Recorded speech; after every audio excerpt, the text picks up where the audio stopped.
State University, and we're going to talk about, I started to say three clowns, but I don't think that would be appropriate. I was going to say Bristol, Levi, and Mel. How are you, Barbara? Are you there, Barbara? I am. Can you hear me? Oh, okay. I can hear you very fine, very well now. I don't know. Okay, did you hear me good. I'm saying fine. the three How are you, clowns? Chuck? Just fine. Did you hear me say the three clowns there, I heard Bristol, that. Levi? That may not be appropriate because I really like Mel, but apparently I don't know. I'm kind of thinking he may have a drinking problem.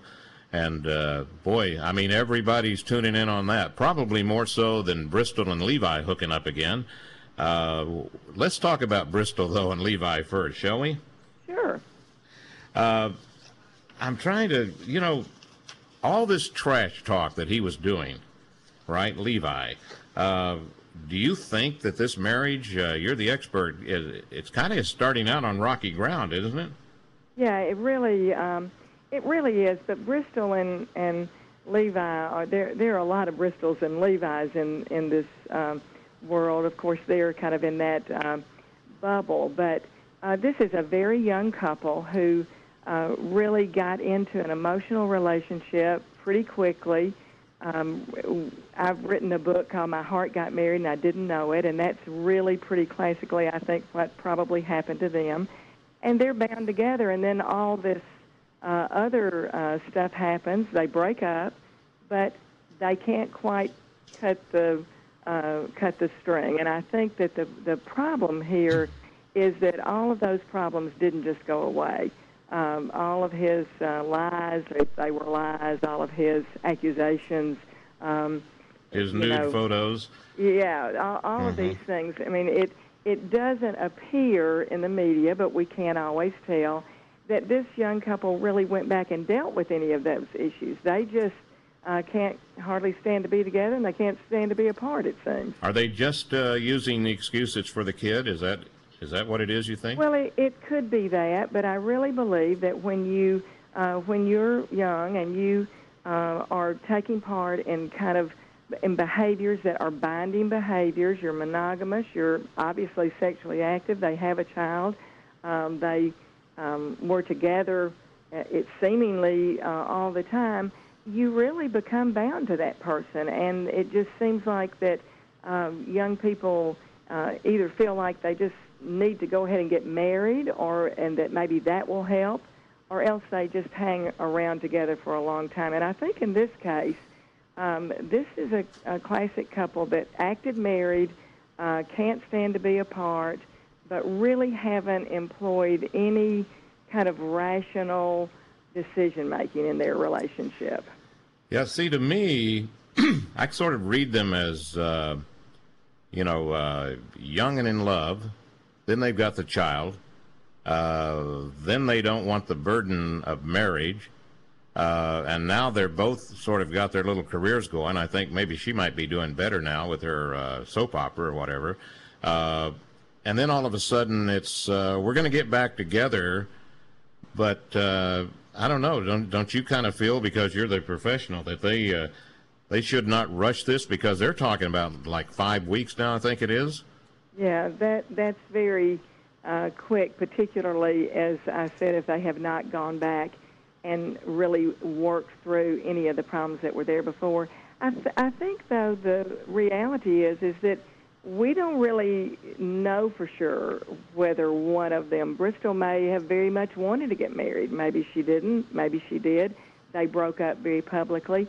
But she certainly didn't have to say yes to this proposal, and it seems rather unwise to get right back on that path of marriage without, if they haven't, let me say, we don't know for sure, but if they haven't dealt with the issues that broke them up the first time. Now, I know that just recently Sarah Palin and her husband Todd, this was probably at the end of last week, gave a statement, NBC's Today Show. It was last Tuesday. And they said they want what's best for their children, and that Bristol believes in redemption and forgiveness. And then the Associated Press tried to contact Sarah and get a few quotes, and nothing. But I also understand that he has apologized to the Palin family. But boy, it seems to me, with all those things he was saying, he has a hell of a lot to apologize for. And I wouldn't want to be in his shoes, all right? Maybe everything's going to be just peachy.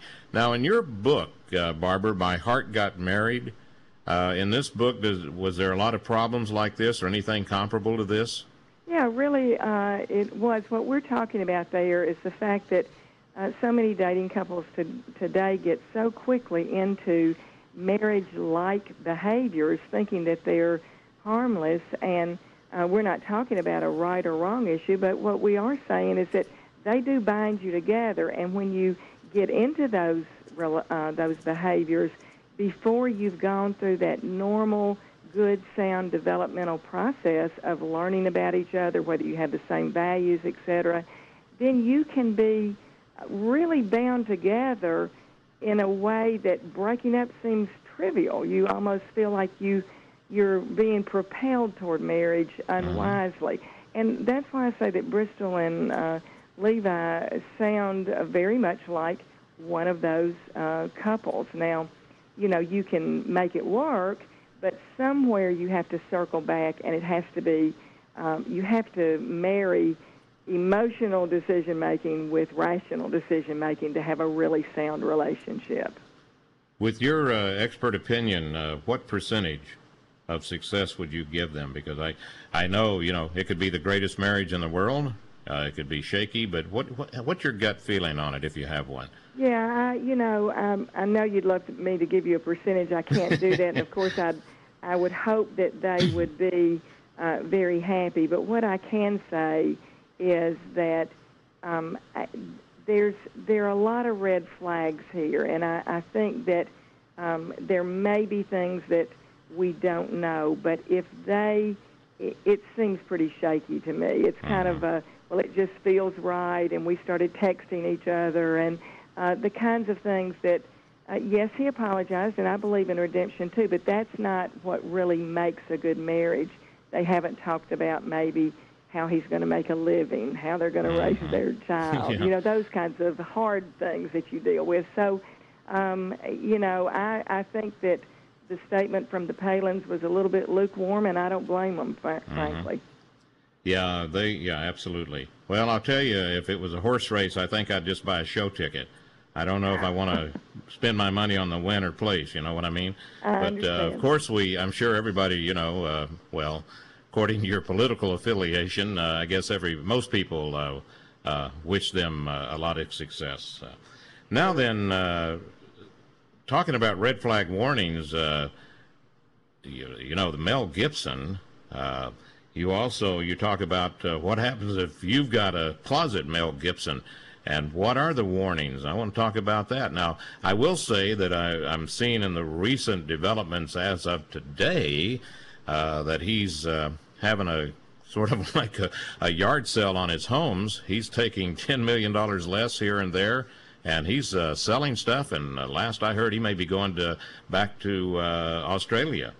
Well, that's what I'm reading, and also that his ex-wife is standing by him and kind of making the assertion that that there was never any kind of violence or abusiveness in their relationship.